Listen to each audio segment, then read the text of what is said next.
Greetings, everyone. I'm your host, Dr. Mallory D. McCoy, and welcome to this special series, The Telepathy Narrative. Who gets to tell the story? This series exists because of my son. My journey with him, learning him, understanding him, and witnessing the ways he communicates beyond what we've been taught has expanded me in ways I didn't even know were possible. And through that journey, I've had to ask deeper questions about communication, about spirituality, about the truth. During this series, I'll be sharing experiences, reflections, and observations that challenge the way I understand all three. And this is not about having all the answers, because I don't. Trust me when I say I do not have all the answers.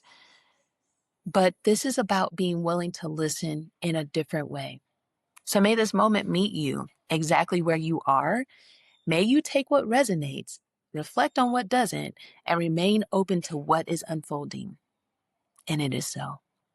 Let's move forward. So, in deeper reflection about my experience at Highland Church, another question kept coming back to me over and over again. Who is this space actually built for?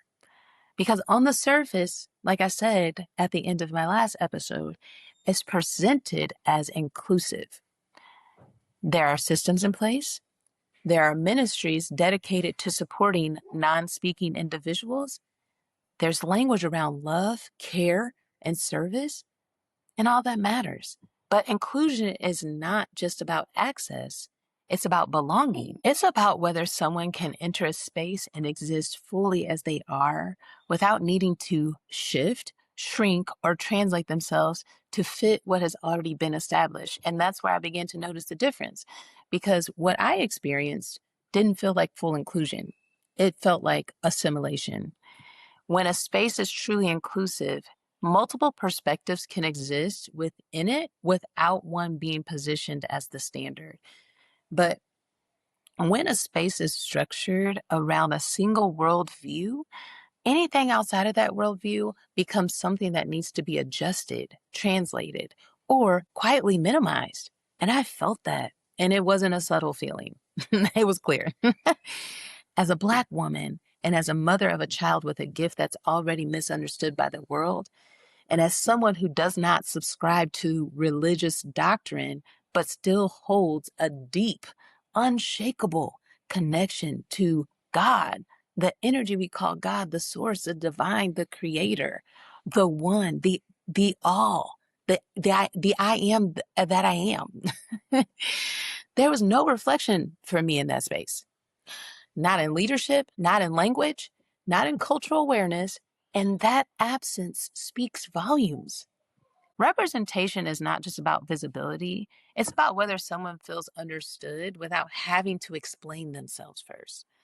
And I found myself aware, very aware, that if I wanted to assist the people doing ministry work for people with this gift long term, I would have to adjust myself, not completely abandon who I am, but soften parts of me, translate parts of me, and filter parts of me. And that's not belonging. That's adaptation. When the adult feels that, when I feel that, I have to ask, are the children feeling? Because children, especially children who are already navigating communication differently and are connected in a spiritual way, are more sensitive to environments like that. They feel expectations. They're not told expectations. They feel what is accepted. They're not told what is accepted. And they feel what is not accepted. And they respond accordingly because they know you. They're telepathic. And so if a space is not built to hold difference, but instead built to shape it, then we have to be honest about what that space actually is. It's not inclusion. It's assimilation. So here's my thing.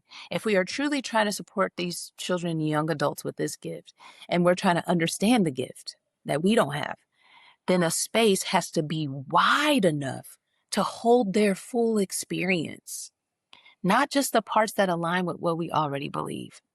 And that includes different spiritual frameworks, that includes different cultural perspectives, and that includes different ways of understanding connection, consciousness, and communication. Because telepathy, by its very nature, doesn't belong to one system. It doesn't belong to one religion. It doesn't belong to one interpretation. It's so much bigger than anything that we can even wrap our minds around. It's so big.